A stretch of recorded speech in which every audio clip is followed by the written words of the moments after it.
लद्दाख के पुरशकोह पहाड़ों की आगोश में दरियाए इंडस का नज़ारा बहुत ही खूबसूरत और दिलफरेब है। अनगिनत बस्तियों और शहरों को सैराब करने वाला इंडस रिवर ही दरियाए सिंध कहलाता है।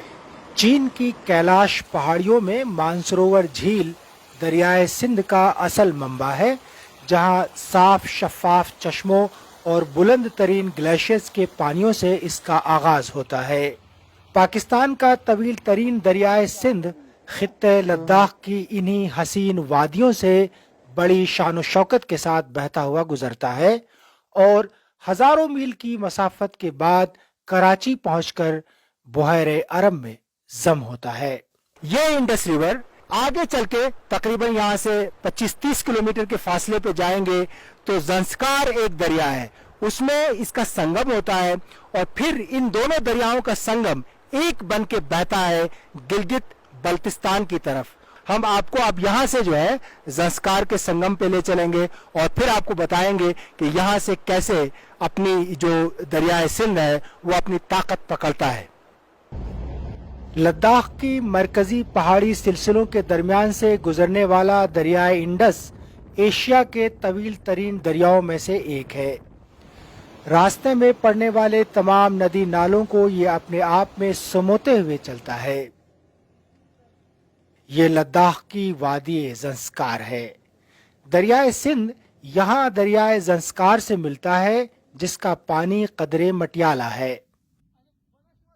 ये उसका पहला बड़ा संगम है जिसमें सयाहों की बड़ी दिलचस्पी रहती है।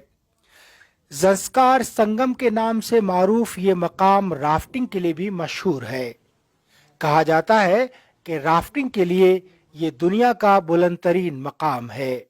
जहाँ हम खड़े हैं ये इलाका ज़ंस्कार है, यानी लद्दाख का एक और वैली है और यहाँ से दो दरियाओं का संगम ताकत और ज़्यादा ताकतवर होकर के फिर ये बहता है। आप मेरे पीछे जो पहाड़ी हैं वो देख रहे हैं, ये बटालिक सेक्टर है और बटालिक सेक्टर के बिल्कुल बगल में पाकिस्तान है। पहाड़ों का सीना चाक करते हुए दरियाए सिंध की रवानी और सब्जो नीलगू पानी का जेरो बम काबिल दीद है।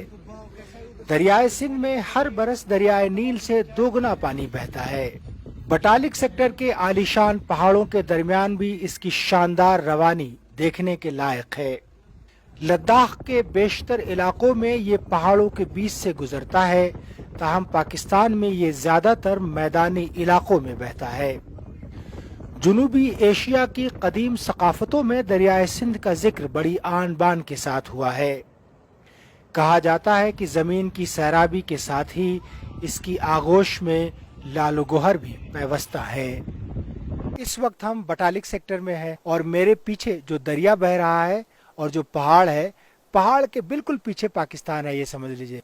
हमने दरियाए सिंध की कहानी आपको बताई कि लद्दाख में इसकी कैसे ओरिजिन होती, कहाँ से इसका आगाज होता है, फिर ये कैसे मुख्तलिफ दरियाओं से मिलता हुआ और पहाड़ों के चश्मों से जो पानी आता है उससे मिलता हुआ कैसे ये यहाँ बटालिक सेक्टर तक पहुँचता है और आगे जाकर के पाकिस्तान में दाखिल होता है और फिर दरियाए सिंध कहलाता है।